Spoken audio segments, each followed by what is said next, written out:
اندر کھو کے ارد گرد سے کتوں کے غول چھٹ گئے۔ اب ان کی آوازیں دور افتادہ جنگل سے آ رہی تھیں۔ کچھ دیر کے بعد منابع نے آنکھیں کھولیں اور بے دم سی ہو کر دیوار سے ٹیک لگا کر بیٹھ گئی۔ بوڑھا داما بڑی محبت اور عقیدت کے ساتھ اسے پانی پلانے میں مصروف ہو گیا۔ میں اور پروفیسر احتیاط کے ساتھ باہر نکلے۔ رائفلیں ہمارے ہاتھ میں تھیں۔ کچھ دیر پہلے جن تاریک درختوں میں جنگلی کتوں کی چمکدار آنکھیں چنگاریوں کی طرح حرکت کر رہی تھیں، اب وہاں مکمل سکون تھا۔ میں نے ٹارچ کی روشنی مومل کے گھوڑے کی طرف ڈالی۔ یہ دیکھ کر جھٹکا سا لگا کہ گھوڑے کی جگہ اس کا پنجر پڑا ہے، بس کسی جگہ ہی گوشت باقی رہ گیا تھا۔ پروفیسر نے کہا، تم نے ایک بات نوٹ کی؟ ہوا کا رخ بدل چکا ہے۔ پروفیسر ٹھیک کہہ رہا تھا۔ اب ہوا شمالاً جنوباً چل رہی تھی۔ عین ممکن تھا کہ افریقی شکاری کتوں کا منتشر ہو جانا ہوا کی تبدیلی کی وجہ سے ہو۔ ہم جائزہ لینے کے بعد کھو میں واپس لوٹ آئے۔ کچھ دیر تک کھو میں اس نئے ہنگامے پر بات ہوتی رہی۔ جنگلی کتوں کا خطرہ دوبارہ بھی پیش آ سکتا تھا اور اس کے لیے سدِ باب کی ضرورت تھی۔ سدِ باب یہی ہو سکتا تھا کہ دہانہ کسی طرح بند کر دیا جائے۔ بہرحال فی الوقت تو سب کو پیٹ پوجا کی ضرورت تھی۔ کچھ بھی کھائے ہوئے اب ہمیں 30 گھنٹے ہونے کو آئے تھے۔ آنتوں میں جیسے بل سے پڑ رہے تھے۔ مومل کے گھوڑے کی تھیلیوں سے جو اشیاء برآمد ہوئی تھیں ان میں کچھ خشک راشن بھی موجود تھا۔ خشک گوشت، بھنے ہوئے چنے اور اونٹ کی چربی میں تلے ہوئے آلو وغیرہ۔ مومل نے خوش دلی سے یہ راشن استعمال کرنے کی اجازت دے دی۔ خود اس کا دل کچھ بھی کھانے کو نہیں چاہ رہا تھا۔ شاید اسے گھوڑے کی دردناک موت کا بھی دکھ تھا۔ میں نے سب سے پہلے اسقی کو تلے ہوئے آلو کھانے کو دیے تو زری نے ناک بھوں چڑھائی۔ خواہ اس خنزیر کے بچے کو تو بھوکا مار دینا چاہیے۔ اوئے پاگل، ٹرسٹ میں تم بھی تو کھاتے پیتے رہے ہو، تو آپ کا مطلب ہے کہ آپ کنگ کو اور خود کو ایک لائن میں کھڑا کر رہے ہیں؟ میرا مطلب ہے کہ کنگ کے اس بچونگڑے کو قیدیوں کے حقوق تو حاصل ہونے ہی چاہیے نا۔ قیدی کا جو حقوق ہم نے وہاں دیکھا ہے نا، شاید آپ نے بھی نہ دیکھا ہو۔ فرصت ملے گی تو بتائے گا ہم آپ کو۔ بحث ختم کرنے کے لیے غزالہ نے زری کو آواز دی۔ اس نے آلوؤں کو مسل کر اور پیس کر ایک پیسٹ سا بنا لیا تھا اور صفدر کو کھلانے کی کوشش کر رہی تھی۔ زری نے صفدر کا منہ اونچا کرنے کے لیے اس کا سر اپنی گود میں لے لیا۔ غزالہ بڑی محبت سے اسے کھلانے لگی۔ صفدر کی آنکھیں بند تھیں اور وہ گاہے گاہے سخت بیزاری سے اپنا سر جھٹک دیتا تھا۔ بہرحال غزالہ نے کوشش ترک نہیں کی اور کچھ نہ کچھ صفدر کے حلق سے اتارنے میں کامیاب رہی۔ صفدر اب کسی حد تک اپنے حواس میں تھا۔ یہی وجہ تھی کہ اس نے ویرا کو پکارنا اور اس کا نام لینا بند کر دیا تھا۔ بس وہ گاہے گاہے اپنی ٹانگ کی پٹی کی طرف ہاتھ لے جاتا اور کہتا تھا کہ اس کو درد ہو رہا ہے۔ راجر سے بات کیا مجھے 24 گھنٹے ہونے والے تھے۔ میں نے وائرلیس سیٹ بھی بند رکھا ہوا تھا۔ اب میں ضرورت محسوس کر رہا تھا کہ راجر یا کنگ براؤن سے تھوڑا سا مکالمہ مزید کر لیا جائے اور ہو سکے تو کنگ کو اسقی کی آواز بھی سنا دی جائے۔ ان لوگوں کے 14 طبق تو روشن ہو ہی چکے تھے، اب مزید طبق روشن کرنے کی ضرورت تھی۔ میں جانتا تھا کہ جب تک شیطان زادہ ہمارے پاس موجود ہے ہم بڑے شیطان کو بندر کی طرح نچا سکتے ہیں۔ پروفیسر سے مشورہ کرنے کے بعد میں نے وائرلیس سیٹ آن کیا اور ٹرسٹ سے رابطے کی کوشش کرنے لگا۔ فریکوینسی ایڈجسٹ کرنے والی نوب ہل گئی تھی۔ میں فریکوینسی ملانے کی کوشش کرنے لگا۔ لہروں کا شور کبھی سیٹ پر ابھرتا، کبھی کم ہو جاتا۔ اچانک ایک نئی فریکوینسی پر سائیں علی کی آواز ابھری اور میرا ہاتھ جیسے 10,000 وولٹ کے ننگے تار سے چھوٹ گیا۔ مجھے ہرگز توقع نہیں تھی کہ سائیں علی سے یوں اتفاقاً ملاقات ہو جائے گی۔ سائیں علی اپنے ٹرانسمیٹر پر کسی سے بات کر رہا تھا۔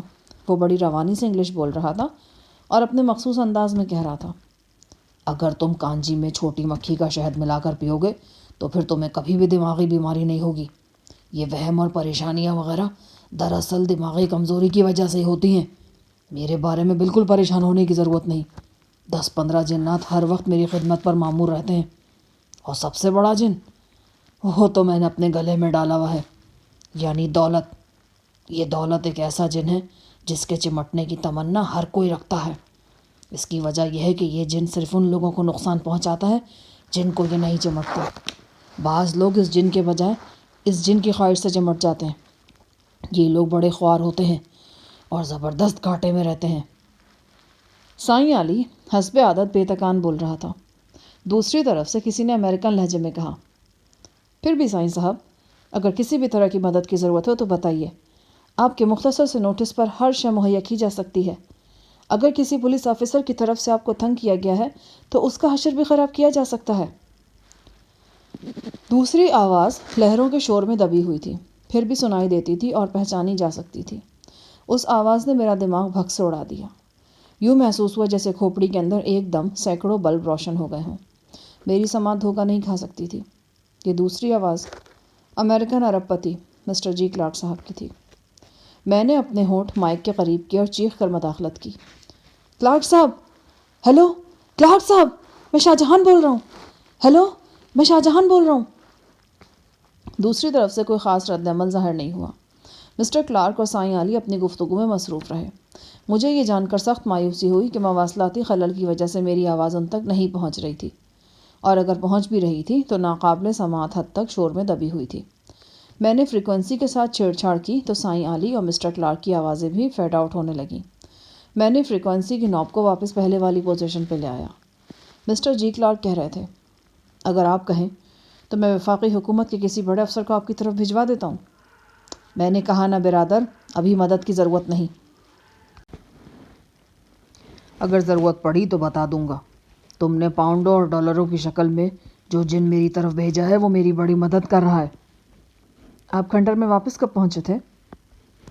مسٹر کلارک کی شور میں دبی ہوئی آواز پھر سنائی دی۔ آج دوپہر ہی آ گیا تھا۔ سوئمنگ پول کے قریب ہی ایک زبردست باغیچہ بنوا رہا ہوں۔ آج اس باغیچے میں پہلا پودا میں نے مالے بستی کے سب سے غریب جولاہے کے ہاتھوں سے لگوایا ہے۔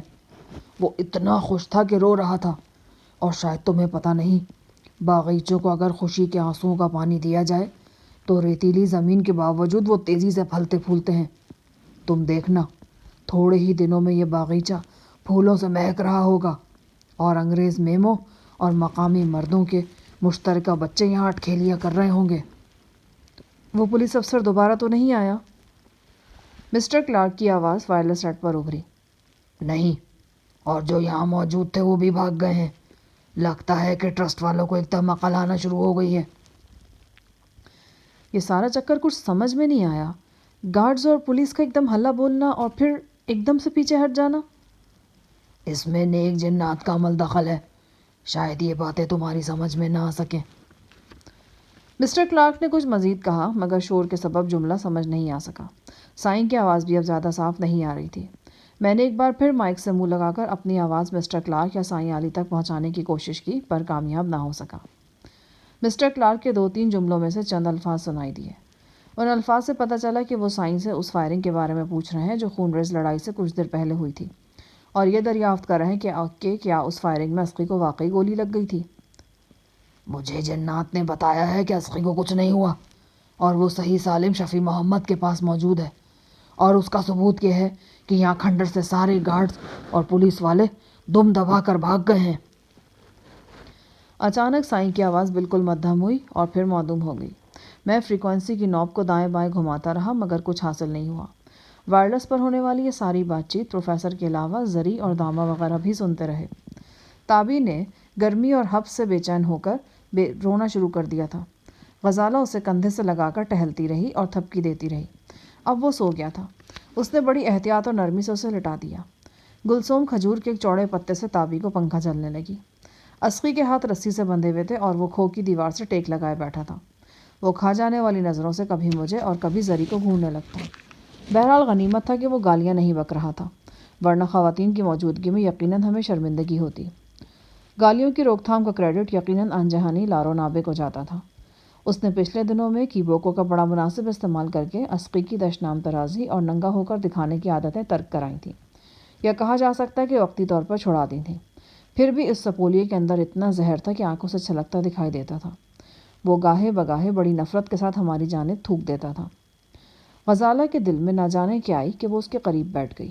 اس نے اسقی کے کندھے پر ہاتھ پھیرا اور اس سے کچھ پوچھا۔ غالباً پوچھا ہوگا کہ بھوک وغیرہ تو نہیں لگی۔ اچانک اسقی نے ٹانگ چلائی جو غزالہ کے پیٹ میں لگی۔ وہ دوہری سی ہو گئی۔ اسقی زمین پر گر کر مشینی رفتار سے ہوا میں ٹانگیں چلانے لگا اور چیخو پکار کرنے لگا۔ وہ اتنی زور سے چیخ رہا تھا جیسے یہیں سے براہ راست اپنی آواز ٹرسٹ تک پہنچانا چاہتا ہے۔ چھوڑ دو مجھے! چھوڑ دو مجھے! ساتھ ساتھ وہ گالیاں بھی بک رہا تھا۔ میں نے زری کو اشارہ کیا۔ وہ تو جیسے پہلے سے ہی تیار بیٹھا تھا۔ اس نے کھجور کی ایک چھڑی سے اسقی کی مناسب سے ٹھکائی کر دی۔ اس ٹھکائی سے خاطر خواہ فائدہ ہوا اور وہ خاموش ہو کر ایک طرف بیٹھ گیا۔ وہ جس قدر سخت کھال کا تھا اتنا ہی ڈھیٹ بھی تھا۔ ہونٹوں میں بدستور بدبداتا رہا۔ یقیناً گالیاں ہی بک رہا ہوگا۔ میں نے غزالہ کو سمجھایا کہ اسقی کس مزاج کا ہے، اور درخواست کی کہ وہ آئندہ اس کے ساتھ اس طرح کی محبت جتانے کی کوشش نہ کرے۔ غزالہ نے اس بات میں سر ہلا دیا، مگر میں جانتا تھا کہ وہ میری بات سے پوری طرح متفق نہیں ہے۔ میں ایک بار پھر وائرلیس سیٹ کی طرف متوجہ ہو گیا۔ میں چاہتا تھا کہ کنگ، کلارک یا سائیں عالی میں سے کسی کے ساتھ بھی میرا رابطہ ہو جائے۔ ابھی تھوڑی دیر پہلے ہم نے وائرلیس سیٹ پر جو گفتگو سنی وہ نہایت انکشاف انگیز تھی۔ خاص طور سے میرے لیے تو وہ بے حد اہم گفتگو تھی۔ میں پچھلے کئی ہفتوں سے الجھن میں پھنسا ہوا تھا کہ سائیں عالی کے پاس اتنی دولت اچانک کہاں سے آ گئی کہ وہ دونوں ہاتھوں سے بے دریغ لٹاتا چلا جا رہا ہے۔ اس کے علاوہ مسٹر کلارک کا خیال بھی سینکڑوں مرتبہ میرے ذہن میں آ چکا تھا کہ وہ کہاں ہیں، کس حال میں ہیں، ہمارے بارے میں کیا سوچ رہے ہیں، جو دفینہ انہوں نے ہماری امانت کے طور پر اپنے پاس سنبھال کر رکھا ہے وہ کہاں ہے، وغیرہ وغیرہ۔ ان تمام گمبھیر سوالوں کے جواب مجھے اس گفتگو سے مل گئے تھے۔ سائیں کے ہاتھ میں ارب پتی مسٹر جی کلارک کی دولت تھی، اور یہ دولت ایک ایسے سمندر کی طرح تھی جس کا دوسرا کنارہ کم از کم مجھے تو دکھائی نہیں دے رہا تھا۔ یہ دولت سائیں عالی کے ہاتھ میں کیوں تھی؟ سائیں عالی اور مسٹر کلارک اس دولت کے فراغ دلانہ استعمال سے کیا مقاصد حاصل کرنا چاہتے تھے؟ ان مقاصد کا ماریتینیا کے اس خطے سے کیا تعلق تھا؟ یہ سارے سوال جواب طلب تھے۔ بہر طور کچھ نہ کچھ اندازہ مجھے ہو رہا تھا۔ مجھے اپنی دوسری الجھن کا جواب بھی وضاحت سے مل رہا تھا۔ مسٹر کلارک بنفس نفیس یہی ماریتینیا میں موجود تھے۔ وہ ہماری پل پل کی خبر رکھے ہوئے تھے اور ٹرسٹ کے ساتھ ہماری جنگ میں انہوں نے ہمارے شانے کے ساتھ شانہ ملا رکھا تھا۔ یہ اور بات تھی کہ ماریتینیا میں ابھی تک ان سے میرا براہ راست رابطہ نہیں ہوا تھا۔ مجھے وائرلیس سیٹ پر دوبارہ کوشش کرتے ہوئے 4-5 منٹ ہی گزرے تھے کہ یکایک ایک بار پھر دبے ہوئے اندیشے سر اٹھانے لگے۔ کتوں کی آوازیں اس مرتبہ عین سامنے سے آ رہی تھیں۔ ہوا کے دوش پر تیرتی ہوئی یہ آوازیں دیکھتے ہی دیکھتے بلند ہو گئیں۔ ہمارے ہاتھ ایک بار پھر رائفلوں کی طرف بڑھ گئے۔ داما نے ہمیں ہاتھ کے اشارے سے منع کیا اور کہا کہ ہم جلدی میں کوئی قدم نہ اٹھائیں۔ وہ ایک گوشے میں بیٹھی ہوئی دراز قد مناوا کے پاس پہنچ گیا۔ ٹارچ کی روشنی میں وہ اپنے رنگ برنگے چہرے اور بکھرے بالوں کے ساتھ ہمیشہ سے زیادہ عجیب نظر آ رہی تھی۔ داما نے اس سے چند باتیں کی۔ مناوا نے اپنی آنکھیں بند کر لیں اور غیر ارادی طور پر آگے پیچھے جھولنے لگی۔ 2-3 منٹ بعد داما ہمارے پاس واپس پہنچ گیا۔ اس وقت تک کتوں کی آوازیں بالکل نزدیک سے آنے لگی تھیں۔ یہ آوازیں کچھ بدلی لگتی تھیں۔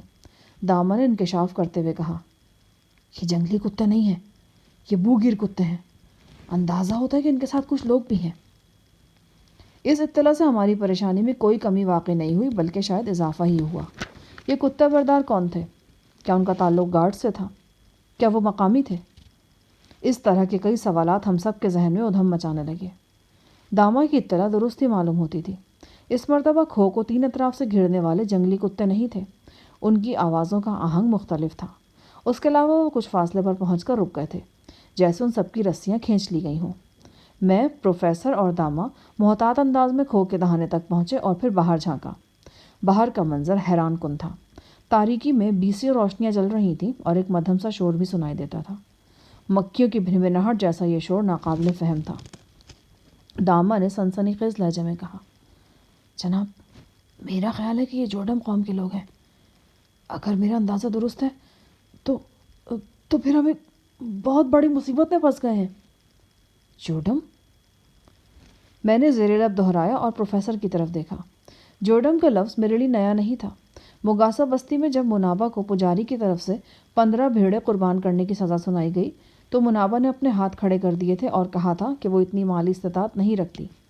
اس کا حل پجاریوں نے یہ نکالا تھا کہ منابع اپنا جسم ایک مرد کو فروخت کرے اور معاوضے میں اسے جو رقم ملے وہ اس سے کفارہ ادا کرے۔ پجاریوں نے جس مرد کا ذکر کیا وہ جوڈم تھا اور منابع کو اس پیشکش کا مناسب معاوضہ دے سکتا تھا۔ بہرحال منابع نے یہ پیشکش قبول نہیں کی تھی۔ بعد ازاں مجھے جوڈم افراد کے بارے میں کئی معلومات حاصل ہوئی تھیں۔ مثلاً یہ کہ جوڈم مرد اگر کسی عورت کو بیوی بناتے ہیں یا جسمانی تعلق قائم کرتے ہیں تو اس کی موت واقع ہو جاتی ہے۔ جوڈم مردوں کا جوڈم عورتوں کے ساتھ ہی رہنا محفوظ تصور کیا جاتا ہے، لیکن جوڈم لڑکیاں کچھ فرسودہ رسموں کے سبب اکثر بچپن میں ہی مر جاتی ہیں، وغیرہ وغیرہ۔ ایک لمحے کے اندر کئی خیال ذہن میں آئے اور گزر گئے۔ اسی دوران میں ہمارے ارد گرد موجود روشنیوں میں سے چند روشنیوں نے حرکت کی اور دھیرے دھیرے ہماری طرف بڑھنے لگی۔ زری گل، وائرلیس چھپا دو، جلدی کرو۔ زری اندر کی طرف دوڑا۔ نوجوان لارسی مومل بھی ہمارے شانے سے شانہ ملا کر کھڑا ہو گیا۔ اس کی آنکھوں میں چیتے کی سی چمک تھی اور سینہ دیوار نظر آ رہا تھا۔ پروفیسر کے علاوہ داما کے ہاتھ میں بھی رائفل تھی اور وہ سب پیش آمدہ خطرے کا سامنا کرنے کو تیار تھے۔ 4-5 منٹ کے اندر آنے والے ہمارے سامنے پہنچ گئے۔ یہ کل 5 افراد تھے۔ ان کے ہاتھوں میں مشلیں تھیں۔ وہ لمبے تڑنگے تھے، سر منڈے ہوئے تھے، بالائی دھڑ ننگے تھے۔ زیرِ جسم پر ایک نکڑ لباس تھا جو گھٹنوں تک پہنچ رہا تھا۔ ان میں سے ایک شخص زیادہ چوڑے چکلے جسم کا مالک تھا اور یقیناً وہی اس ٹولی کا لیڈر تھا۔ اس کے پہلو میں ایک کتا اپنی لمبی زبان نکالے کھڑا تھا۔ یہ گرے ہارن تھا۔ ہمارے ہاتھوں میں بھری ہوئی رائفلیں دیکھ کر بھی مشل برداروں کے اطمینان میں کوئی فرق نہیں آیا۔ اندازہ ہوتا تھا کہ انہیں اپنے روایتی ہتھیاروں پر اور اپنی تعداد پر پورا بھروسہ ہے۔ لمبا تڑنگا شخص جس کے چہرے پر سیاہ چہرے پر دھاریاں سی بنی ہوئی تھی آگے آیا اور تیز لہجے میں کچھ بولنے لگا۔ اس کی آواز باروب تو تھی مگر کرخت نہیں تھی۔ میں نے داما کو اشارہ کیا۔ اس نے آگے بڑھ کر مشل بردار سے کچھ باتیں کی۔ اس گفتگو سے اندازہ ہوا کہ مشل برداروں سے ہم کلام ہونے میں داما کو بھی کچھ دشواری پیش آ رہی ہے۔ غالباً علاقے کی نسبت سے زبان میں جو تھوڑا بہت فرق ہوتا ہے وہ آڑے آ رہا تھا۔ 2-4 منٹ کی گفتگو کے بعد داما میری طرف واپس آ گیا۔ اس کے چہرے سے پریشانی چھلک رہی تھی۔ کیا بات ہے؟ ہمارا اندیشہ درست ہے جناب، یہ جوڈم ہی ہے، یہ ہمیں اپنے ساتھ لے جانا چاہتے ہیں۔ ان کا کہنا ہے کہ ہم ان کے علاقے کی حدود میں داخل ہوئے، حالانکہ یہ بالکل بکواس کر رہے ہیں۔ میں اس جنگل کو بڑی اچھی طرح جانتا ہوں۔ جوڈم کا علاقہ یہاں سے 20-30 میل کے فاصلے سے شروع ہوتا ہے۔ ویسے بھی یہ قانون نہیں ہے کہ اگر کوئی مسافر کسی دوسرے قبیلے کی حدود میں بھٹک کر داخل ہو جائے تو اسے پکڑ لیا جائے، جبکہ اس مسافر کی وجہ سے کسی مویشی، انسان یا درخت کو کوئی نقصان بھی نہ پہنچا ہو۔ تم نے سمجھانے کی کوشش نہیں کی انہیں؟ کی ہے جناب، لیکن جس کی لاٹھی اس کی بھینس والا معاملہ ہے۔ یہ بڑے بدبخت لوگ ہیں جناب، یہ لوگ۔ چپ کیوں ہو گئے؟ پروفیسر نے داما کو ٹہوکا دیا۔ داما تھوک نگل کر بولا، یہ جوڈم لوگ عورت کے جسم کی خوشبو بڑی دور سے سونگھ لیتے ہیں۔ ہمارے ساتھ عورتیں ہیں، ان کی نیت ٹھیک رہ ہی نہیں سکتی۔ ہم کچھ بھی کہیں یہ ہمیں ساتھ لے جا کر ہی دم لیں گے۔ تمہارا کیا مشورہ ہے؟ اس صورتحال میں ہمیں کیا کرنا چاہیے؟ داما لرزہ آواز میں بولا، آپ عالی جناب صحرائی درویش کے پیروکار ہیں۔ تھوڑے ہی عرصے میں ہمارا یہ ایمان بن گیا ہے کہ صحرائی درویش جو چاہیں وہ کر سکتے ہیں۔ ان کے پاس بے پناہ دنیاوی اور روحانی طاقت ہے۔ میں غلط تو نہیں کہہ رہا جناب؟ تم بالکل ٹھیک کہہ رہے ہو، لیکن اس صورتحال میں شاید ہمیں اپنے بلبوتے پر ہی کچھ کرنا پڑے گا۔ آپ کہنا کیا چاہتے ہیں؟ اگر ہم ان کے گھیرے سے نکلنا چاہیں تو کیا ہماری رائفل اور ہمارا ایمونیشن ہمارا ساتھ دے سکیں گے؟ داما کے چہرے پر جھریاں کچھ اور گہری ہو گئیں۔ نہیں جناب، ہمارے پاس کل 5 رائفلیں ہیں۔ گولیاں بس اتنی ہیں کہ ہم 4-5 منٹ سے زیادہ ان کا مقابلہ نہیں کر سکتے۔ ان کی تعداد آپ کی توقع سے زیادہ ہے۔ جب مقابلے کے بعد یہ ہمیں پکڑیں گے نا تو پھر ان کا رویہ بہت سخت اور ظالمانہ ہوگا۔ پروفیسر نے کہا، ایک طریقہ یہ ہو سکتا ہے کہ کسی طرح ان کو باتوں میں الجھایا جائے اور تھوڑا سا وقت حاصل کیا جائے۔ اس دوران میں وائرلیس پر سائیں علی یا مسٹر کلارک سے رابطے کی کوشش کی جائے۔ تجویز تو مناسب ہے پروفیسر، لیکن پتہ نہیں رابطہ ہو بھی سکتا ہے یا نہیں۔ پروفیسر نے داما سے کہا کہ وہ مشل برداروں کو کچھ دیر تک باتوں میں الجھانے کی کوشش کرے۔ داما پروفیسر سے ہدایات لے کر مشل برداروں کی طرف چلا گیا۔ میں واپس کھو میں آ گیا۔ سب سہمے ہوئے تھے۔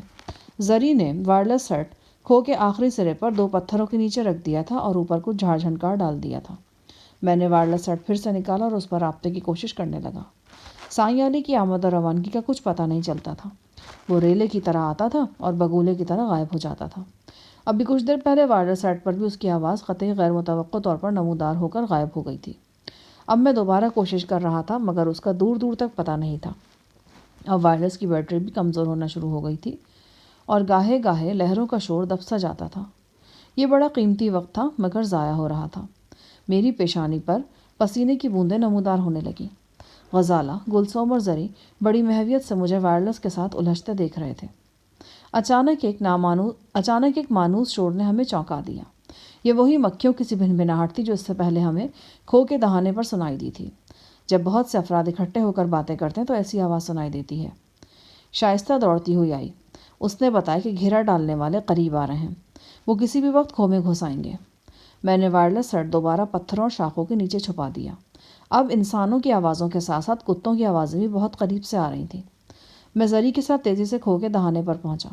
کھو کے آس پاس کا علاقہ مشعلوں کی روشنی سے روشن تر ہوتا جا رہا تھا۔ پھر ہم نے انگنت افراد کو کھو کے سامنے اور اطراف سے نمودار ہوتے دیکھا۔ ان کے سیاہ جسم مشعلوں کی روشنی میں چمک رہے تھے۔ مشعلوں کی آگ نے گرمی میں اضافہ کر دیا تھا اور ہر جسم سے پسینہ دھاروں کی صورت میں بہہ رہا تھا۔ جھاڑیوں سے نمودار ہونے والے ہر شخص کا سر منڈا ہوا تھا۔ ان کے بالائی جسم اریاں تھے، جبکہ زیریں جسموں پر لنگوٹ کسے ہوئے تھے۔ چمڑے کے بنے ہوئے مختصر لبادے میں وہ نظر آ رہے تھے۔ ان میں سے اکثر افراد کے ہاتھوں میں 6-7 فٹ لمبا ایک نیزہ نما ہتھیار تھا۔ یہ نیزے سے قدرے لمبا تھا اور اس کی 2 انیاں تھیں۔ بعض کے پاس 3 انیوں والے ہتھیار بھی تھے۔ اس کے علاوہ بعض افراد کے پاس تیر کمان اور کلہاڑے وغیرہ بھی نظر آ رہے تھے۔ ان کے چوکس کتے ان کے ساتھ ساتھ چل رہے تھے۔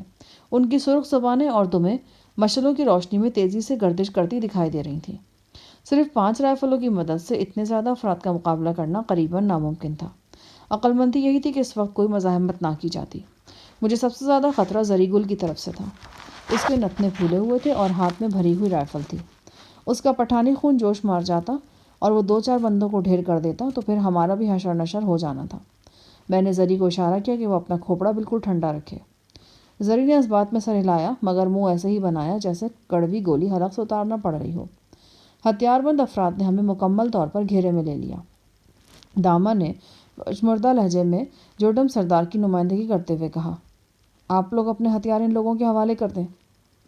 مگر یہ ہمیں کہاں لے کر جانا چاہتے ہیں؟ اپنی بستی میں۔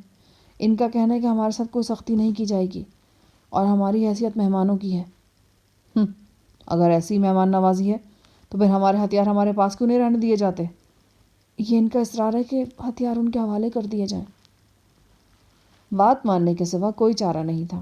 میرے تمام ساتھی میری طرف ہی دیکھ رہے تھے۔ میں نے انہیں اشارہ کیا۔ انہوں نے اپنی رائفلیں مشعل بردار جوڈمس کے حوالے کر دیں۔ اتنے کثیر دشمن کے مقابلے میں معمولی ہتھیاروں کے ساتھ مزاحمت کا سوچنا بھی محال تھا۔ پھر ہمارے ساتھ خواتین بھی تھیں اور بیمار صفدر بھی۔ اگر ہم صرف 2-4 صحت مند افراد ہوتے تو گھنے اور تاریک جنگل میں جوڈم سے گھیرے سے نکلنے کی کوشش کی جا سکتی تھی، مگر موجودہ صورتحال میں یہ ناممکن تھا۔ جو ہی ہم نے ہتھیار پھینکے، چاروں طرف سے نیزوں کی انیاں ہمارے قریب تر پہنچ گئیں۔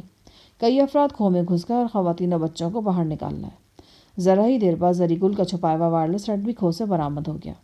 2 افراد نے یہ وائرلیس سیٹ لمبے تڑنگے جوڈم سردار کے سامنے زمین پر رکھ دیا۔ جوڈم سردار نے جھک کر مشعل کی روشنی میں ذرا غور سے وائرلیس سیٹ کو دیکھا، پھر اس نے اپنے ایک تنومند ساتھی سے کچھ کہا۔ اس شخص نے نیچے جھک کر ایک پتھر اٹھایا اور ہمارے دیکھتے ہی دیکھتے وائرلیس سیٹ پر دے مارا۔ وزنی پتھر کی ایک کی ضرب نے وائرلیس سیٹ کا حلیہ بگاڑ دیا اور اس کے کئی کل پرزے ٹوٹ کر بکھر گئے۔ ہم سب کے منہ کھلے کے کھلے رہ گئے۔ ہم سے ہتھیار پھینکوانے کے بعد جوڈم سردار کا رویہ قدرے سخت ہو گیا۔ وہ رائفلوں سے خوفزدہ نظر آتا تھا۔ اب رائفلیں ہمارے ہاتھ میں نہیں تھیں اور زمین پر پڑی تھیں، پھر بھی وہ انہیں ڈری ہوئی نظروں سے دیکھ رہا تھا۔ اس کے حکم پر 2 گرنڈیل افراد آگے بڑھے۔ انہوں نے ہماری رائفلوں میں سے 2 رائفلیں بیرل کی طرف سے پکڑی اور پھر انہیں بے دریغ ایک بڑے پتھر پر مارنا شروع کر دیا۔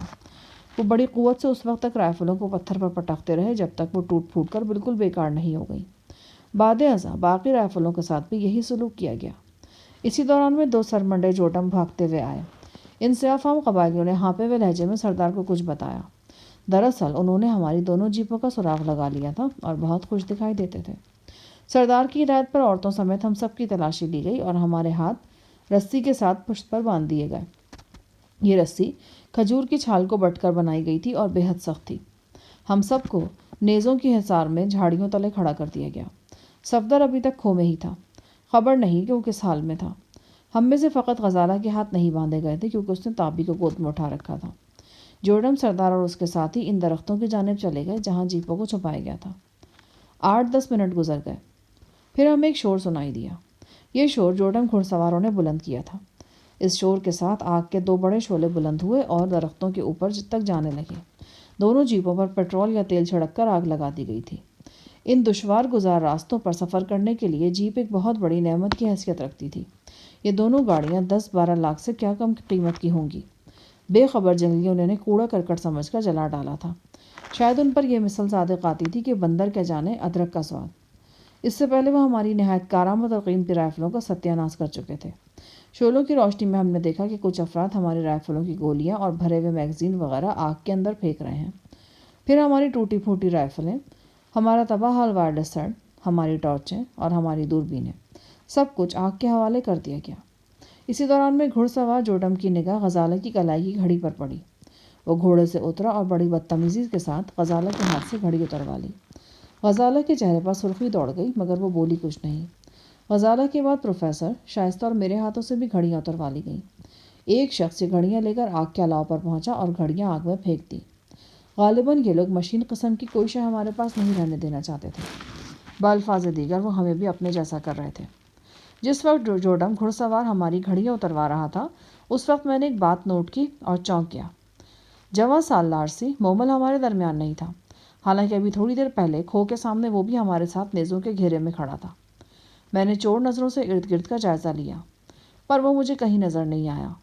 یہ ایک مثبت صورتحال تھی۔ یوں لگتا تھا کہ چمکیلی آنکھوں والا وہ ہوشیار نوجوان افراتفری اور تاریکی کا فائدہ اٹھا کر کہیں کھسک گیا ہے۔ اگر وہ کھسک گیا تھا تو پھر دو امکانات ہو سکتے تھے۔ ایک تو یہ کہ وہ جان بچا کر یہاں سے بھاگ جائے اور محفوظ علاقے میں پہنچ جائے، دوسرا یہ کہ وہ ہمارا ساتھ دے اور کسی طریقے سے ہماری مدد کی کوشش کرے۔ سب کچھ نظر آتش کرنے کے بعد جوڈم سردار نے ہمارے لیے چھکڑا منگوایا۔ اس کے 4 پہیے تھے اور اس کے آگے 2 گھوڑے جتے ہوئے تھے۔ ہمیں چھکڑے میں سوار ہونے کا حکم دیا گیا۔ حکم دینے والے کا انداز دوستانہ تھا، مگر یہ ایسی دوستی نہیں تھی کہ ہم انکار کی جرات کر سکتے۔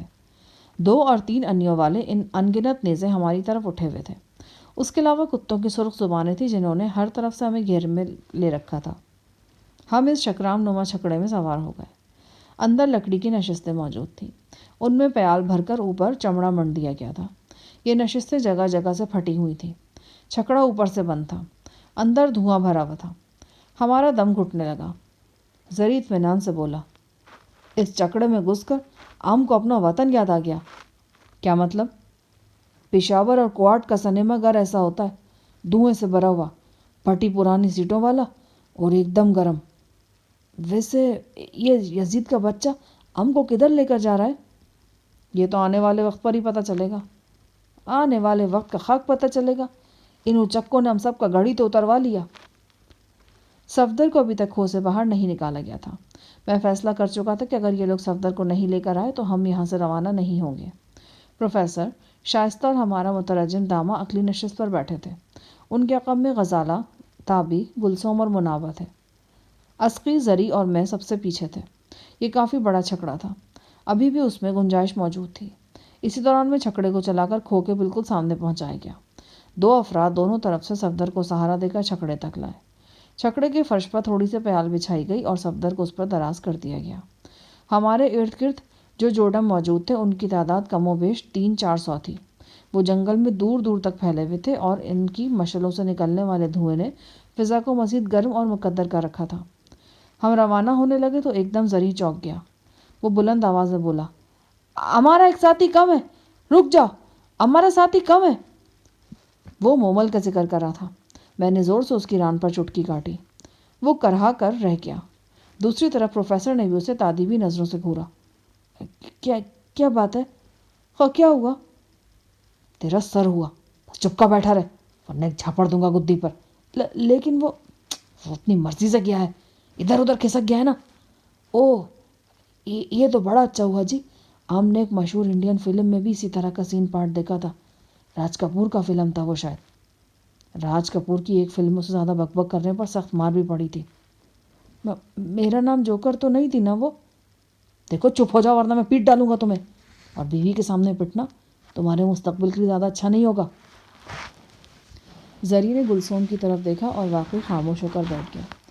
چھکڑے کو چاروں طرف سے نیزہ برداروں نے یوں گھیرا ہوا تھا جیسے بہت سی چیونٹیاں چینی کے دانے کو چمٹی ہوں۔ ہمارے ارد گرد مشعلوں کی بھڑبڑاہٹ تھی، گھوڑوں کی ہنہناہٹ اور کتوں کا شور تھا۔ اس شان سے ہماری سواری باد بہاری ایک نامعلوم سمت میں روانہ ہوئی کہ ہر قدم پر کسی جان لیوا حادثے کا گماں ہوتا تھا۔ تاریک اور حبس زدہ رات میں قریباً 1 گھنٹے کے سفر کے بعد ہمیں جنگل میں کچھ روشنیاں دکھائی دیں۔ یہ جوڈم قبیلے کی بستی تھی۔ بستی ایک بلند ٹیلے کے دامن میں واقع تھی۔ بستی کا کچھ حصہ ٹیلے کی اترائی پر بھی تھا۔ بستی میں داخل ہوتے ہی اونٹوں، گھوڑوں اور انسانوں کے حوالے نظر آئے۔ بستی کے مکان مختلف طرز کے تھے، انہیں مٹی اور گارے سے بڑی اچھی طرح لیپا گیا تھا۔ ان مکانوں کو دیکھ کر یوں لگتا تھا جیسے کسی پیالہ نما برتن کو زمین پر اوندھا رکھ دیا گیا ہو۔ ان مکانوں کو جھونپڑیوں کے بجائے گول چھت والی کوٹریاں کہنا زیادہ مناسب تھا۔ بستی میں کئی جگہ کھجور اور تاڑ کے خشک تنے استادہ تھے۔ ان تنوں پر مشعلیں گاڑ دی گئی تھیں جو اسٹریٹ لائٹس کا کام دے رہی تھیں۔ ہم گلیوں میں داخل ہوئے تو بہت سے ننگ دھڑنگ حبشی ہمیں دیکھنے کے لیے دونوں طرف جمع ہو گئے۔ ان سب کے سر منڈے ہوئے تھے، عورتیں ان میں خال خالی نظر آتی تھیں۔ رکھوالی کے کتوں نے ہمارا استقبال آسمان سر پر اٹھا کے کیا۔ ہمیں بستی کے وسط میں کشادہ میدان میں پہنچایا گیا۔ یہاں 2 صحت مند گائیں موجود تھیں۔ ان کے تھن دودھ سے بھاری ہو کر لٹک رہے تھے۔ ہمارے سامنے 2 لڑکیاں نمودار ہوئیں۔ وہ مکمل لباس میں تھیں، یہاں تک کہ انہوں نے سر بھی ڈھانپے ہوئے تھے۔ اس خطے میں عورتوں کا یہ حلیہ اسی بستی میں دیکھنے میں آیا تھا۔ ان لڑکیوں نے پیتل کے برتنوں میں بڑی مشاقی سے گایوں کا دودھ دھونا شروع کیا۔ جب تک ہم چھکڑے سے نیچے اترے، دونوں لڑکیوں کے برتن دودھ سے بھر چکے تھے۔ اس کے بعد ایک لمبا تڑنگا جوڈم حبشی آگے آیا۔ ایک تیز دھار نوکیلا خنجر پکڑ رکھا تھا اس نے بڑی مہارت سے ایک گائے کو گردن کے قریب چھوٹا سا زخم لگایا۔ گائے اچھل کر رہ گئی، تاہم اس کی رسی ایک دوسرے حبشی نے بڑی مضبوطی سے تھام رکھی تھی۔ گائے کی گردن کی رگ کھل گئی اور اس کا خون ایک ہچکولے کھاتی ہوئی سرخ دھار کی صورت گرنے لگا۔ لیکن یہ خون زمین پر نہیں گر رہا تھا، بلکہ اس برتن میں گر رہا تھا جس میں گائے کا اپنا دودھ موجود تھا۔ دوسری گائے سے بھی یہی سلوک کیا گیا۔ قریباً ½ لیٹر خون اس سے حاصل کیا گیا۔ بعد ازاں یہ دودھ پیالوں میں ڈال کر ہمیں پیش کیا گیا۔ یہ کراہیت آمیز مشروب تھا اور جوڈم سردار کے رویے سے محسوس ہو رہا تھا کہ ہمیں یہ مشروب پینا ہی پڑے گا۔ اس قسم کے گلجبر خاطر متارات ہم پہلے بھی برداشت کر چکے تھے، بلکہ وہ تو کچھ زیادہ ہی کراہیت انگیز صورتحال تھی۔ اس مشروب میں انسانی خون کی آمیزش تھی۔ ہمارے ہاتھ کھول کر پیالے ہمارے ہاتھوں میں تھما دیے گئے۔ جوڈم سردار نے چہروں پر میزبانوں کی سی مسکراہٹ سجا لی اور ہمیں یہ مشروب پینے کی ترغیب دینے لگا۔ ہم سب ہچکچا رہے تھے، خاص طور سے خواتین کے چہروں پر سخت کرب کی کیفیت تھی۔ جو دیر ہو رہی تھی، سردار کے چہرے سے مسکراہٹ غائب ہوتی جا رہی تھی۔ سردار کے ساتھی بھی آپس میں چمگوئیاں کرنے لگے۔ داما نے مجھ سے التجا آمیز لہجے میں کہا، جناب، میرا خیال ہے کہ آپ لوگ یہ دودھ 2 گھونٹ ہی پی لیں، ورنہ یہ لوگ اسے بدشگونی سمجھیں گے۔ بدشگونی؟ کیوں سمجھیں گے بدشگونی؟ یہ مقدس جانوروں کا دودھ اور خون ہے جناب، مقامی لوگ اس مشروب کے لیے ترستے ہیں۔ داما ٹھیک کہہ رہا تھا۔ ہم ایسے میزبانوں کے قبضے میں تھے جن کی میزبانی کسی بھی وقت نامہربانی میں بدل سکتی تھی۔ میں نے زریں اور پروفیسر وغیرہ کو اشارہ کیا۔ ہم نے دل پر جبر کر کے پیالوں میں سے 2 گھونٹ بھر لیے۔ عورتوں میں سے صرف دراز قد منابہ نے یہ دودھ پیا تھا۔ غزالہ، گلثوم اور شائستہ کے چہروں پر سخت کراہیت تھی۔ بستی کے معززین اب بڑی خوش نظروں سے ان تینوں کو گھور رہے تھے۔ پھر کوشش کر کے گلثوم نے بھی 2 گھونٹ بھر لیے، مگر غزالہ اور شائستہ پتھرائی ہوئی کھڑی تھیں۔ سردار نے کرخت آواز میں کچھ کہا۔ داما نے ترجمہ کرتے ہوئے بتایا، سردار کہہ رہے ہیں اگر یہ عورتیں نہیں پینا چاہتی تو نہ پئیں، ہم ان کے لیے کوئی اور انتظام کر دیتے ہیں۔ ہمیں شرمندگی ہے کہ ہم نے ان کو پریشان کیا۔ لگتا ہے کہ غصے سے کہہ رہا ہے، میں نے کہا، سخت غصے سے۔ آپ برائے مہربانی ان سے کہیں کہ یہ 1 گھونٹ ہی بھر لیں۔ داما نے کہا۔ میں نے غزالہ کے پاس جا کر سرگوشی کی، یہ مجبوری ہے، زیادہ نہیں تو 1 گھونٹ بھر لو۔ غزالہ نے میری طرف دیکھا۔ ایک لمحے اس کی نگاہیں مجھ سے ٹکرائیں۔ اس ایک لمحے میں اس نے ایک مکمل بات کہہ دی۔ اس نے کہہ دیا، تمہارے لیے تو میں کچھ بھی پی سکتی ہوں۔ اس کی پیشانی پر بہت سی سلوٹیں ابھریں۔ آنکھیں بند کر کے اس نے ہونٹ پیالے کے کنارے سے لگائے اور گھونٹ بھر لیا۔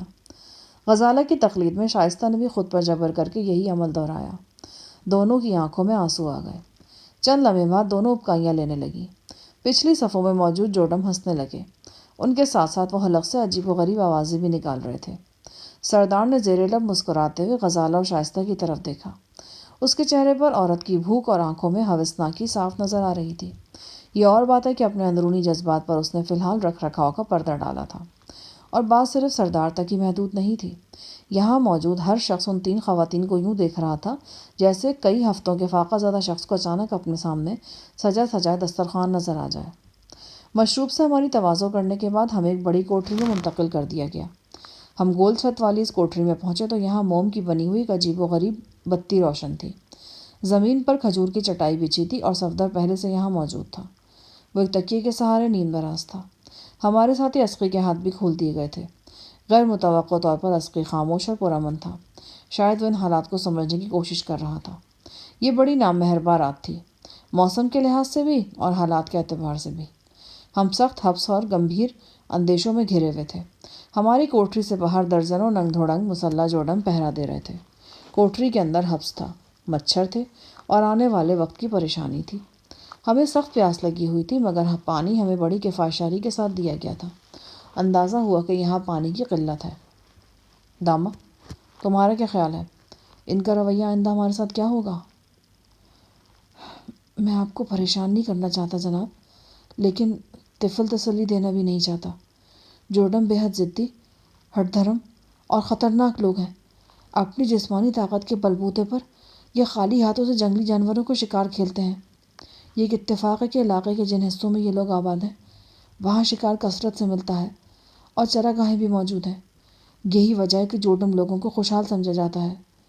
خوشحالی کے باوجود یہ لوگ اپنے علاقے سے نکل کر دور دور تک لوٹ مار کرتے ہیں اور کبھی کبھی تو طویل سفر کر کے ساحل تک بھی جا پہنچتے ہیں۔ لوٹ مار میں ان کا نشانہ عام طور پر جوان عورتیں ہی ہوتی ہیں۔ عورت ان لوگوں کے لیے ایک نایاب جنس کی حیثیت رکھتی ہے جناب، اور اس میں قصور سراسر ان کا اپنا ہے۔ ان لوگوں میں کچھ مذہبی رسمیں ایسی ہیں جن کی ادائیگی کی وجہ سے نوزائیدہ بچیوں کی موت واقع ہو جاتی ہے۔ 8-10 بچیوں میں سے شاید ہی کوئی ایک آدھ بچتی ہو۔ یہی وجہ ہے کہ یہاں عورتوں کی تعداد بہت کم ہے۔ اس پوری بستی میں ابھی تک ہمیں چند ہی عورتیں نظر آئی ہیں۔ عورت کی کمیابی کے سبب اس جنگلی قبیلے میں ایک سے زیادہ شوہر رکھنے کا رواج ہے۔ ایک عورت کو سال کے مختلف حصوں میں مختلف مردوں کے ساتھ رہنا پڑتا ہے، اور کبھی کبھی تو وہ ایک ہی وقت میں کئی مردوں کے ساتھ رہتی ہے۔ تمہارا خیال ہے کہ یہ لوگ ہمیں نقصان پہنچائیں گے؟ کوئی کرشمہ ہو جائے تو دوسری بات ہے، ورنہ یہ لوگ یقینی طور پر عورتوں کے ساتھ برا سلوک کریں گے۔ داما کے لہجے میں مایوسی تھی اور گہرے اندیشوں کے سائے تھے۔ اب آدھی رات گزر چکی تھی۔ کوٹری کے روزنوں سے باہر چاند کی مدھم سی روشنی تھی۔ کہیں دور جنگل سے کبھی کبھی کسی شبیدار جانور کی آواز آ جاتی۔ داما نے مجھے بتایا کہ ابھی کچھ دیر پہلے اس نے شیر کی آواز بھی سنی تھی۔ وہ ان جنگلوں کا باسی تھا، وہ غلط نہیں کہہ سکتا تھا۔ غزالہ تابی کو سلانے کے لیے اس کے ساتھ نیند دراز ہو گئی۔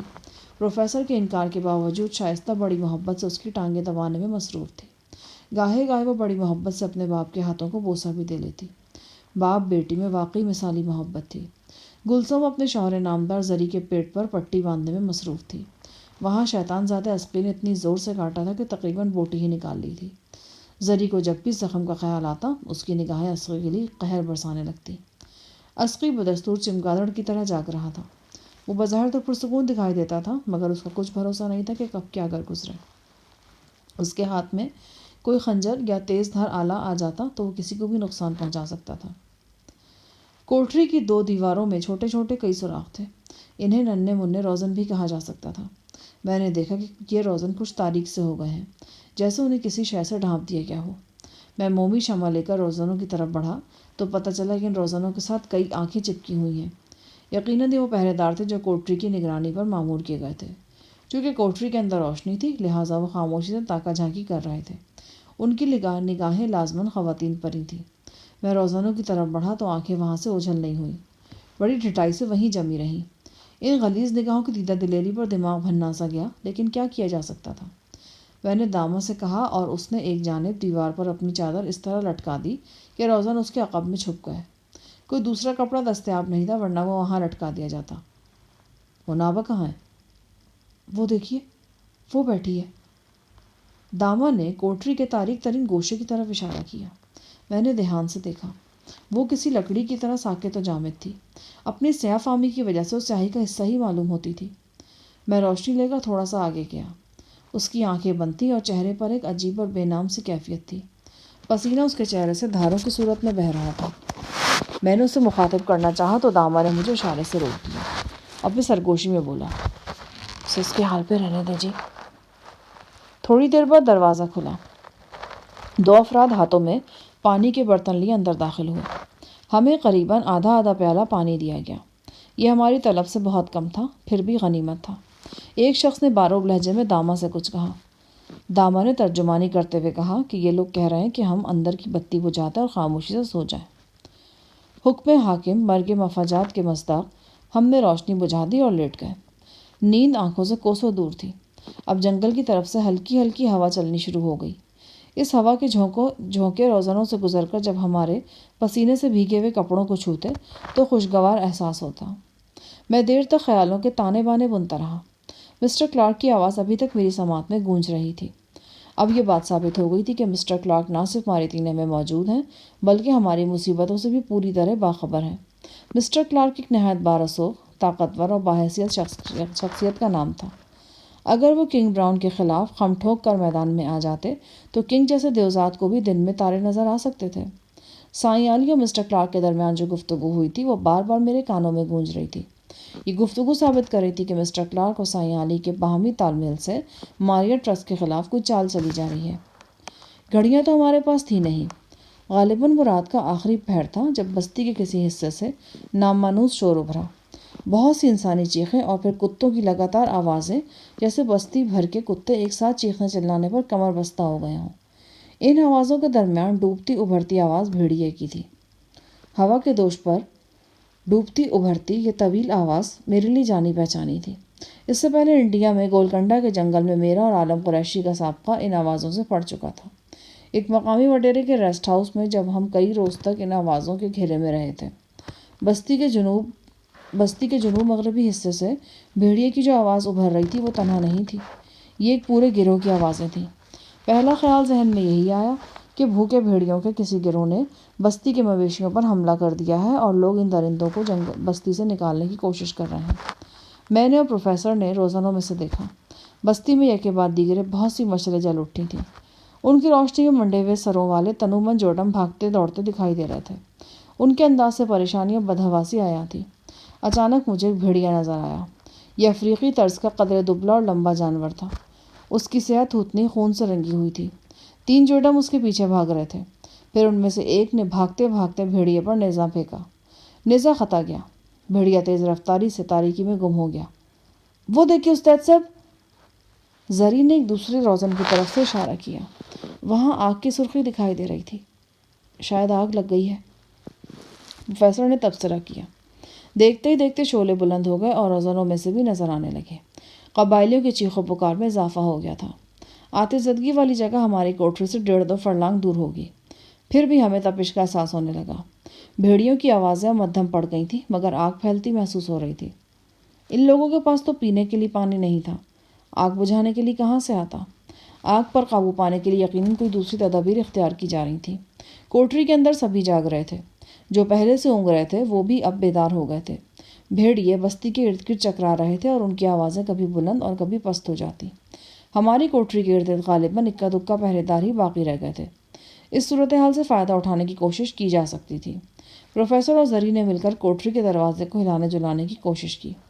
وہ ایک مضبوط دروازہ تھا اور باہر سے مقفل تھا۔ اگر ہم سب مل کر زور لگاتے تو شاید دروازہ ٹوٹ جاتا، پر اس کے بعد کیا ہوتا؟ بے شک بستی میں افراتفری مچی ہوئی تھی مگر ہمارے ساتھ عورتیں بھی تھیں اور بیمار سردر بھی۔ ہم اس افراتفری سے فائدہ اٹھا کر یہاں سے نکلنے کے قابل نہیں تھے۔ نہ جانے کیوں ان لمحوں میں میرا دھیان مومل کی طرف چلا گیا۔ وہ ہماری گرفتاری کے وقت بڑی صفائی سے موقع سے کھسک گیا تھا۔ دل میں ایک امید سی تھی کہ شاید کسی موقع پر وہ ہماری کچھ مدد کر سکے۔ اسے معلوم تھا کہ ہم صحرائی درویش کے مرید ہیں۔ عین ممکن تھا کہ وہ ہمارے بارے میں سائیں عالی تک اطلاع پہنچانے کی کوشش کرتا۔ چیخ و پکار اور افراتفری اپنے عروج پر پہنچ کر دھیرے دھیرے کم ہونے لگی۔ آگ کے شعلے بھی کچھ مدھم پڑ گئے تھے۔ 5-10 منٹ کے اندر آگ پر کافی حد تک قابو پا لیا گیا۔ ہم نے کوٹری کے روزنوں سے 2 زخمیوں کو دیکھا۔ انہیں چارپائیوں پر ڈال کر تیزی سے کسی سمت لے جایا جا رہا تھا۔ ان میں سے ایک بوڑھا تھا جس کے جسم پر جلنے کے آثار تھے۔ دوسرا ایک ہٹا کٹا نوجوان تھا جو یقیناً بھیڑیے کے حملے سے زخمی ہوا تھا۔ یقیناً اسی انداز میں کچھ اور لوگ بھی زخمی ہوئے ہوں گے۔ بستی کی چیخ و پکار سے تو یہی اندازہ ہوتا تھا۔ یہ ہنگامہ صبح صادق کے وقت سرد ہوا۔ اس دوران میں اسقی سویا رہا۔ صفدر نے 1-2 بار آنکھ کھولی تھی، خالی نظروں سے ادھر ادھر دیکھا تھا اور پانی پانی پکارا تھا۔ مجھے جو پانی ملا وہ میں نے پیالے سمیت اپنے پاس رکھ لیا تھا۔ اب تک اس خیال سے میں پیاس کو برداشت کرتا رہا تھا کہ صفدر کو پانی کی ضرورت محسوس ہوگی۔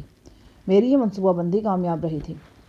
میں نے گھونٹ گھونٹ کر کے 2-3 مرتبہ صفدر کو پانی پلا دیا۔ صبح کی روشنی پھیلی تو دروازے پر کھٹ پٹ ہوئی۔ ہماری امید بندھی کہ شاید ہونٹ تر کرنے کے لیے تھوڑا بہت پانی ملے۔ دروازہ کھلا اور 3 سرمنڈے جوڑم دندناتے ہوئے اندر گھس آئے۔ ان کے ہاتھوں میں پانی کی جگہ خنجر دکھائی دے رہے تھے۔ آتے ساتھ ہی انہوں نے دراز قد منابع کو دبوچ لیا۔ وہ اسے اٹھا کر باہر لے جانا چاہتے تھے۔ میں ان کے آڑے آیا۔ ایک جوڑم نے مجھے زور سے دھکا دیا۔ یہ منظر دیکھ کر زری گل تڑپ کر دھکا دینے والے سے لپٹ گیا۔ ایک دوسرے جوڑم نے زری کے سر پر ضرب لگانے کے لیے ہاتھ اٹھایا تو میں نے اس کے منہ پر مکہ جڑ دیا۔ وہ لڑکھڑاتا ہوا داما کے قریب جا گرا۔ اس سے پہلے کہ بات مزید بڑھتی 8-10 افراد تند ریلے کی طرح اندر آ گھسے اور انہوں نے اپنے نیزوں کی انیاں میرے اور زری کے جسم سے لگا دیں۔ یہ زہر میں بجھے ہوئے نیزے تھے۔ ان کی نوکوں کی رنگت ان کی ہلاکت خیزی کا ثبوت تھی۔ میں نے زری کا بازو تھام کر اسے مجبور کر دیا کہ وہ مزید ہنگامہ خیزی سے باز رہے۔ یہی بات داما نے بزبان انگلش ہم سے کہی۔ وہ چیخ کر بولا، یہ زہریلے نیزے ہیں، یہ جان سے مار دیں گے۔ کرخت چہرہ جوٹم پہرے داروں نے نیزوں کی انیاں ہمارے جسموں پر رکھ دی اور ہمیں دھکیل کر دیوار سے لگا دیا۔ اس موقع پر ہماری معمولی سی مزاحمت بھی ہمارے جسموں کو زہریلا زخم لگا سکتی تھی۔ 3 جوڑم پہرے دار منابع کو گھسیٹ کر باہر لے گئے۔ داما انگریزی میں مسلسل مجھے تسلیاں دے رہا تھا۔ کچھ نہیں ہوگا، ابھی واپس لے آئیں گے، شاید پوچھ گچھ کے لیے لے کر گئے ہیں۔ جب پہرے دار منابع کو لے کر نکل گئے اور دروازہ پھر سے بند ہو گیا تو میں نے داما سے پوچھا، تم کیسے کہہ رہے ہو کہ وہ اسے کچھ نہیں کہیں گے اور ابھی واپس لے آئیں گے؟ اگر وہ بری نیت سے لے جاتے تو میرے منہ میں خاک، وہ آپ کی ساتھی عورتوں میں سے کسی کو لے کر جاتے اور وہ یہ کام رات کو ہی کر گزرتے۔ تمہارا خیال ہے کہ وہ منابع سے کسی طرح کی پوچھ گچھ کریں گے؟ ممکن ہے کہ ایسا ہی ہو۔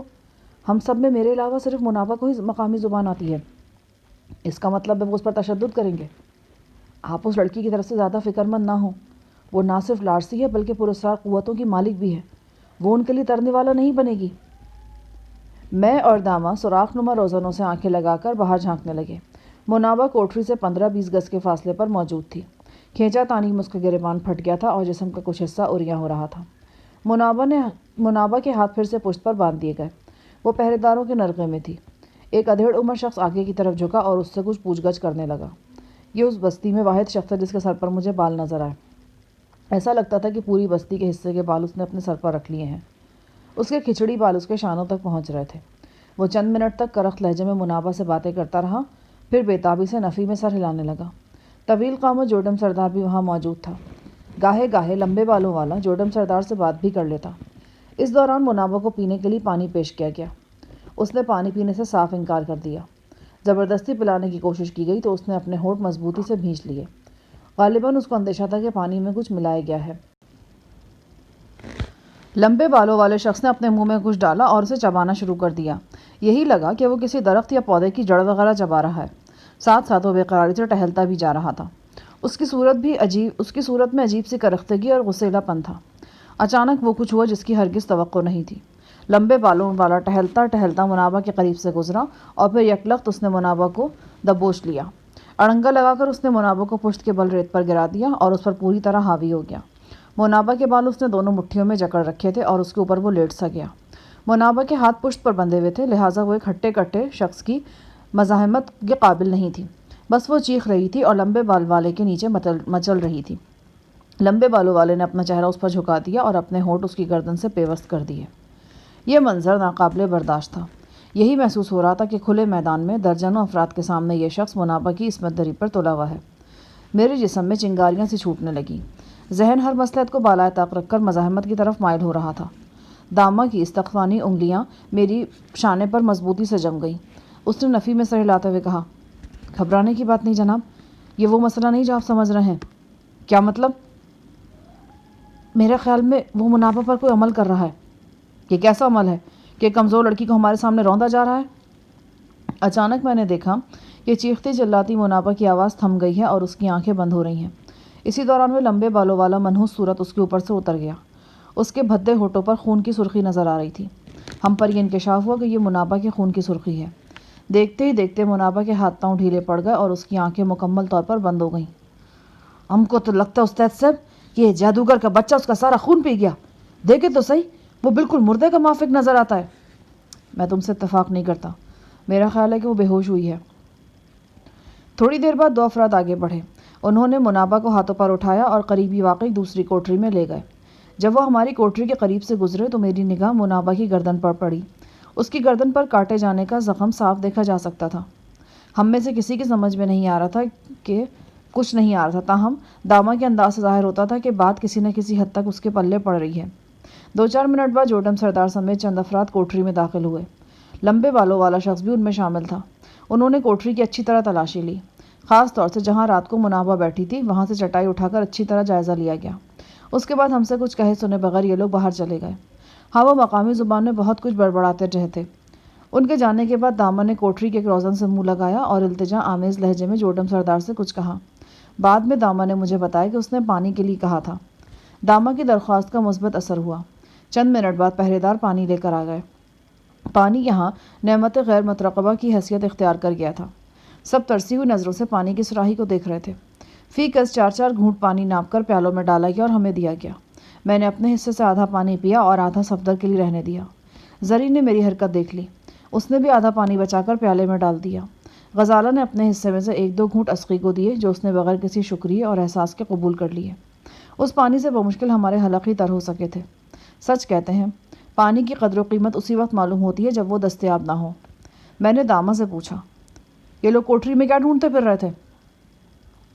داما نے گہری سانس لی۔ دراصل ان لوگوں کو معلوم ہو گیا ہے کہ منابع کچھ خاص صلاحیتوں کی مالک ہے۔ چونکہ وہ بھی لارسی ہے، اس لیے وہ اس سے خوفزدہ ہو گئے ہیں۔ پراسرار صلاحیتوں سے تمہاری کیا مراد ہے؟ پروفیسر نے پوچھا۔ وہی طاقت جو تقریباً ہر لارسی میں ہوتی ہے۔ خاص لارسیوں میں طاقت بہت زیادہ ہوتی ہے، جیسے یہ منابع ہے۔ پر منابع کے بارے میں انہیں کیسے پتہ چلا؟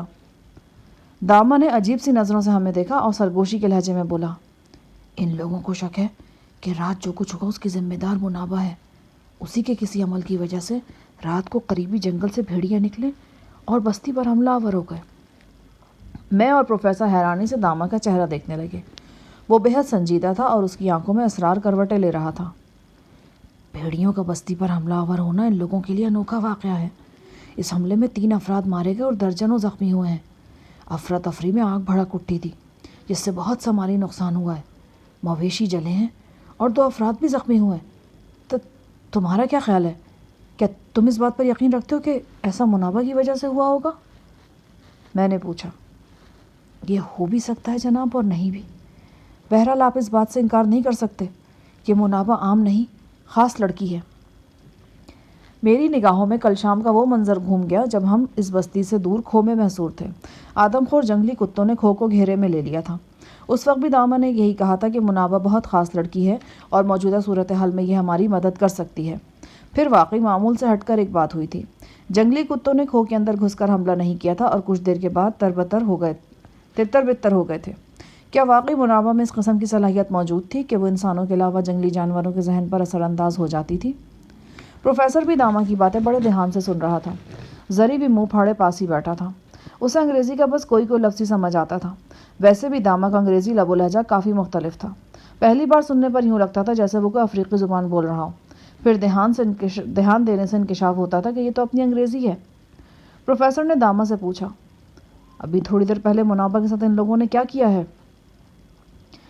جناب، جہاں تک میری عقل کام کرتی ہے، منابع کو جوڈم سردار کے حکم پر طویل بے ہوشی کے حوالے کر دیا گیا ہے۔ طویل بے ہوشی؟ دراصل جناب، یہ جو لمبے بالوں والا شخص آپ نے دیکھا نا، اس کا نام بونارا ہے۔ یہ اس بستی کا جادوگر ہے اور علاج معالجہ بھی کرتا ہے۔ اس قسم کے 1-2 افراد یہاں کی ہر قبائلی بستی میں موجود ہوتے ہیں۔ بونارا نے ہی آج صبح اس بات کی نشاندہی کی کہ رات کو بستی پر آنے والی آفت کی وجہ لارسی لڑکی ہے، اور میرے خیال میں اس نے درست نشاندہی کی ہے۔ ہم جانتے ہیں کہ رات کو منابع مراقبے میں تھی اور بہت دیر تک کسی عمل میں مصروف رہی تھی۔ ہم میں سے تو کئی سو گئے تھے، پر وہ جاگتی رہی تھی۔ ہاں، اسے جاگتے ہوئے تو میں نے بھی دیکھا تھا۔ پروفیسر نے تائید کی۔ اسی لیے آج صبح سویرے منابع کو یہاں سے نکالا گیا ہے۔ شاید یہ لوگ اسے جان سے نہیں مارنا چاہتے، اس لیے بے ہوش کر دیا گیا ہے۔ کسی بڑے سے بڑے عامل یا سحرکار کو بھی غفلت کی حالت میں پہنچا دیا جائے تو وہ بالکل عام انسان کی طرح ہو جاتا ہے، نہ کسی کو فائدہ پہنچا سکتا ہے اور نہ ہی نقصان۔ آپ نے دیکھا ہی ہوگا کہ کوٹری سے نکالنے کے بعد منابع کو کچھ پلانے کی کوشش کی گئی تھی۔ یہ کوئی بے ہوشی کی ہی دوا رہی ہوگی۔ منابع نے پینے سے انکار کیا، لہٰذا بونارا نے دوسرا طریقہ اختیار کیا۔ تمہارا مطلب ہے کہ بونارا کے کاٹنے سے منابع بے ہوش ہو گئی ہے؟ آپ نے دیکھا ہوگا جناب کہ اس کو نیچے گرانے سے پہلے بونارا نے اپنے منہ میں کچھ چبایا تھا۔ یہ خاص پودے کی جڑ تھی اور یہی وہ دوا ہے جس نے منابع کو بے ہوش کیا۔ آپ اسے قبائلی طرز کا ٹیکہ بھی کہہ سکتے ہیں۔ اس طریقے سے بہت سی بیماریوں کا علاج بھی کیا جاتا ہے۔ ٹیکے کا اصل مقصد یہی ہوتا ہے کہ دوا براہ راست مریض کے خون میں داخل کر دی جائے۔ اس قبائلی طریقے سے بھی دوا براہ راست خون میں چلی جاتی ہے۔ میں اور پروفیسر حیرانی سے داما کی باتیں سن رہے تھے۔ خاص طور سے پروفیسر کی دلچسپی زیادہ تھی۔ وہ خود بھی ایک نامی گرامی معالج تھا۔ اس کا طریقہ علاج بھی عام ڈگر سے ہٹ کر تھا۔ پاکستان اور خاص طور سے لاہور میں ہزاروں ایسے افراد تھے جو اسے مسیحا کا درجہ دیتے تھے۔ پروفیسر نے داما سے پوچھا، ابھی تم نے طویل بے ہوشی کا ذکر کیا ہے، کیا اس دوا کا اثر دیر پا ہوتا ہے؟ جی ہاں، یہ بالکل خشک ریت میں اگنے والا ایک سخت کڑوا صحرائی پودا ہے اور بہت کم ملتا ہے۔ اس کی خاصیت وہی ہے جو میں نے بتائی، کوئی جانور بھی کھا لینا تو وہ بھی کئی روز تک مسلسل بے ہوش یا نیم بے ہوش رہ سکتا ہے۔ منابع کے گردن کی زخم کی وجہ سے دوا اس کے اندر تک پہنچ گئی ہے اور میرا اندازہ ہے کہ وہ جلد ہوش میں نہیں آئے گی۔ ہم دیر تک اس موضوع پر باتیں کرتے رہے اور اس پراسراریت کی تہہ تک پہنچنے کی کوشش کرتے رہے جو اس تاریک جنگل کی ہر شے میں اپنی جھلک دکھاتی تھی۔ کچھ دیر بعد ہم سب کو زہریلے نیزوں کے کڑے پہرے میں کوٹری سے باہر لے جایا گیا۔ پانی کی شدید قلت تھی، منہ ہاتھ دھونے کی عیاشی تصور میں آ ہی نہیں سکتی تھی۔ ناشتہ ہم نے کوٹری سے باہر کیا۔ ناشتے میں مکئی کی روٹی، شہد اور تھوڑا سا دودھ تھا۔ رات بھر کی حبس زدہ کوٹری میں رہنے کے بعد کھلی ہوا میں آنا اچھا لگا۔ صفدر بھی زری کا سہارا لے کر باہر آ گیا۔ ہم سب کی طرح اس کی شیو بھی بڑھی ہوئی تھی، رنگ بالکل زرد تھا اور ہونٹ سرخی مائل سیاہ ہو گئے تھے۔ وہ بڑا ہمت والا تھا کہ اتنی جلدی اپنے پاؤں پر کھڑا ہو گیا، ورنہ چند روز پہلے تک اس کی حالت دیکھی نہیں جا رہی تھی۔ میں اس کے قریب بیٹھ گیا اور حال چال پوچھا۔ وہ بڑی نقاہت بھری آواز میں باتیں کرتا رہا۔ 2-3 جملوں کے بعد ہی اس کا سانس پھول جاتا۔ اس نے پچھلے چند روز بے ہوشی یا نیم بے ہوشی کے عالم میں ہی گزارے تھے۔ وہ جنگل میں خاردار جھاڑیوں میں گرنے کے بعد بے ہوش ہوا تھا اور اس کے بعد کی اسے بہت کم باتیں یاد تھیں۔ مگاسا کی خونریز لڑائی کا ہنگامہ اس نے جیسے خواب کے عالم میں دیکھا۔ اسے بس اتنا یاد تھا کہ زری نے اسے کندھے پر لاد رکھا ہے اور شولوں کے درمیان سے دوڑتا ہوا جیپ کی طرف بڑھ رہا ہے۔ چاروں طرف چیخو پکار تھی اور دستی بموں کے دھماکے تھے۔ پھر اس نے خود کو ایک طویل سفر کے بعد کھو میں پایا۔ یہاں چھت سے ٹارچ لٹک رہی تھی اور غزالہ اس پر جھکی ہوئی اس کی مرہم پٹی میں مصروف تھی۔ پھر اس نے کسی مقام پر مجھے دیکھا۔ میں نے اس کے سر کو سہارا دے کر اوپر اٹھایا تھا اور پیالے سے پانی پلا رہا تھا۔ بس اسی طرح ٹکڑوں میں بٹے ہوئے چھوٹے چھوٹے مناظر صفدر کو یاد تھے۔ میں نے اپنی گفتگو کے ذریعے ان ٹکڑوں کو جوڑنے کی کوشش کی اور صفدر کو بتایا کہ ہم کن حالات سے گزر کر اس بستی تک پہنچے ہیں۔ میں نے صفدر کو غزالہ کی اس ہنگامی کوشش کے بارے میں بتایا جس کے ذریعے طویل ٹوٹے ہوئے زہریلے کانٹے صفدر کے جسم سے نکلے اور اس کی طبیعت بہتر ہونا شروع ہوئی۔ بہر طور میں نے ایسی تمام باتیں صفدر سے چھپا لی جو اس کی فکر مندی میں اضافہ کر سکتی تھی۔ اس کی حالت ابھی ٹھیک نہیں تھی۔ اتنی سی گفتگو کر کے ہی وہ تھک سا گیا تھا اور بار بار اپنے خشک ہونٹوں پر زبان پھیر رہا تھا۔ ایک سوال ایسا تھا جو درد بن کر صفدر کے ہونٹوں سے چپکا ہوا تھا اور اس کی آنکھوں میں مچل رہا تھا، پر وہ سوال مجھ سے صفدر پوچھ نہیں رہا تھا۔ شاید وہ بھی جانتا تھا کہ سوال کو پوچھنے کا کوئی فائدہ نہیں، جواب نفی میں ہی ملنا ہے۔ صفدر کی آنکھوں کی ویرانی مجھ سے دیکھی نہیں جا رہی تھی۔ لگتا تھا کہ سینے کے اندر کوئی آری سی چل رہی ہے۔ میں لیٹنا چاہتا ہوں جناب۔ داما نے پہرے دار سے بات کی اور زری کے ساتھ مل کر صفدر کو واپس کوٹری میں چھوڑ آیا۔ جو سورج بلند ہو رہا تھا، فضا میں رچی ہوئی خوشگوار خنکی کم ہوتی جا رہی تھی۔ جس جگہ ہم بیٹھے تھے وہاں سے بھی رات کو ہونے والی آتش زدگی کے آثار دیکھے جا سکتے تھے۔ گول چھتوں والی کوٹریوں کی پوری ایک قطار جل کر سیاہ ہو گئی تھی۔ ان کوٹریوں کا بہت سا جلا ہوا ملبہ کوئلے کے ڈھیر کی صورت میں 2 ٹنڈ منڈ درختوں کے نیچے پڑا تھا۔ یہاں چند جلے ہوئے گدھوں اور بکریوں کی لاشیں بھی تھیں۔ جوڈم افراد مردہ جانوروں کی ٹانگوں میں رسیاں باندھ کر انہیں بستی سے دور لے جانے کی تیاری کر رہے تھے۔ دن کی روشنی میں بستی کا جائزہ لینے کے بعد ایک بار پھر ہمیں احساس ہوا کہ یہاں عورتوں کی تعداد بہت کم ہے۔ جو چند عورتیں نظر آئیں وہ بھی منہ سر ڈھانپے ہوئے تھیں۔ جو چیز جتنی کمیاب ہوتی ہے اسے اتنا ہی سنبھال کر